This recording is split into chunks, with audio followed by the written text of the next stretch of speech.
I only have one thing, and the main thing, and that is I am out to accomplish and achieve the 4 goals and guardrails.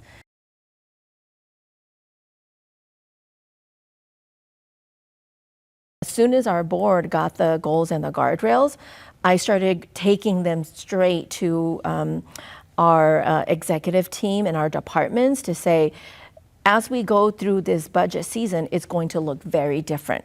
Meaning you're going to have to really look at the things that you're doing before, and if it's not in alignment to these 4 goals that we're going after, then you're not doing them.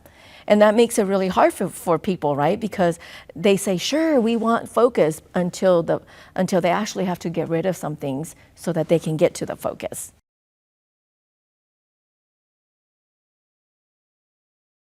The interventions is not that we're going to be giving students below grade level work. In fact, if a student comes in and we keep giving them below grade level work, they're never going to get caught up. So the goal behind that intervention, why that early intervention goal is so critical, is that if a student is behind, what you do is you continue to give them grade level work, but you put in appropriate scaffolds so that they can quickly understand and they get right back on grade level.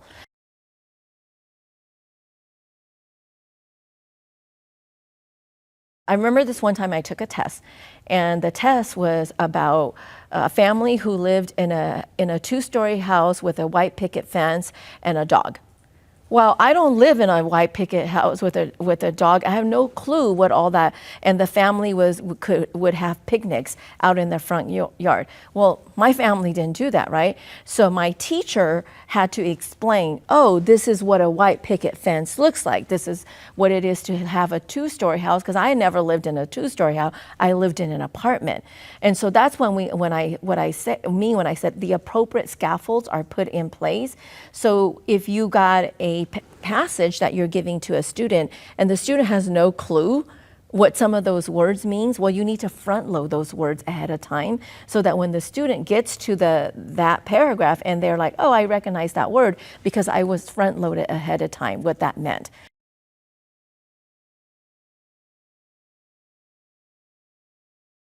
I was just in a classroom 3 weeks ago where the teacher was doing the most amazing scaffolding.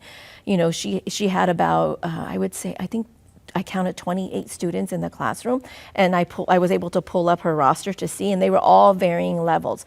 But she was doing this. She pulled the students that were the farthest below grade level with her. She had some students that were accelerated. Those students were actually teachers teaching a partner with them. Well, it allowed her 30 minutes during the day to work with her most struggling teachers. And then she had students that were able to work on their own. So she had them doing projects. And then she had some other students working on the computer. And that was masterfully done.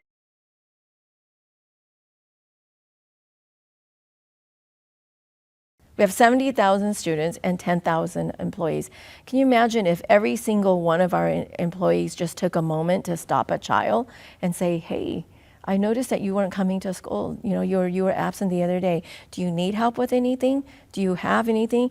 I mean, I know of teachers that the moment a child doesn't show up at school on the second day, they're making a phone call or they're showing up at their home.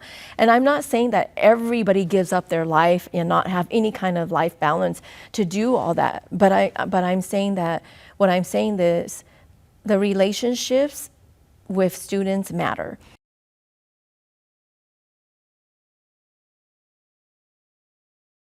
I think that, you know, as you know, we've been making cuts the last 2 years. And the first place where we cut was administration, and we cut district. So it was like right now we have not touched school sites. We're going to be committed to that because we want to make sure that our school sites have everything that they need. Positions that have been frozen or positions that have been cut have come from the district office. And I will say, as we continue to cut, we are going to cut as much as we can at the district level before we touch schools.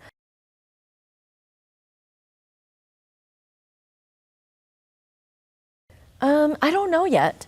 I don't know yet, you know, because I'm still like digging into looking at everything, you know, and I don't want to make any decisions that are like knee-jerk decisions. To answer your question, I'm not sure yet.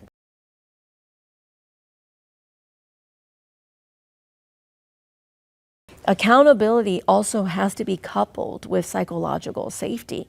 No one wants to work in a place where they don't feel safe or where they feel like, am I gonna, go out on a ledge and do this and jump off the cliff and really try this, and then no one's gonna be, grabbing onto my hand as I'm doing it. And I've been telling people, I am gonna push us across that cliff, but while I'm pushing you on that cliff, I've grabbed you and you can look and I'm right there with you.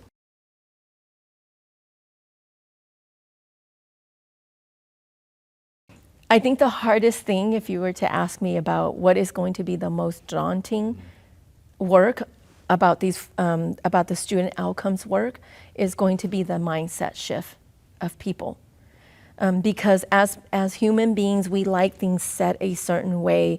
We want things to be predictable. We want to know like what is coming.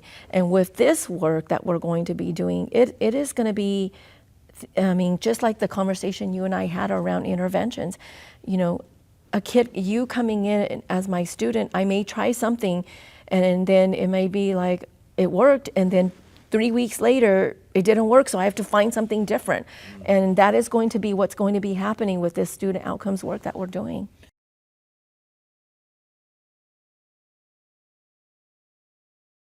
If we can get kids to read, the math is going to start to come in, because now when I open up a problem and I'm reading it, I can actually understand what the problem is asking me to do.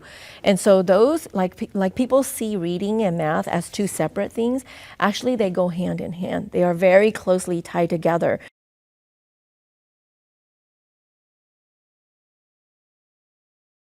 If you go back and you look at the effective staffing guardrail, it is not a guardrail to get rid of people. And I want to be very clear with that. It is actually a guardrail to build capacity of people.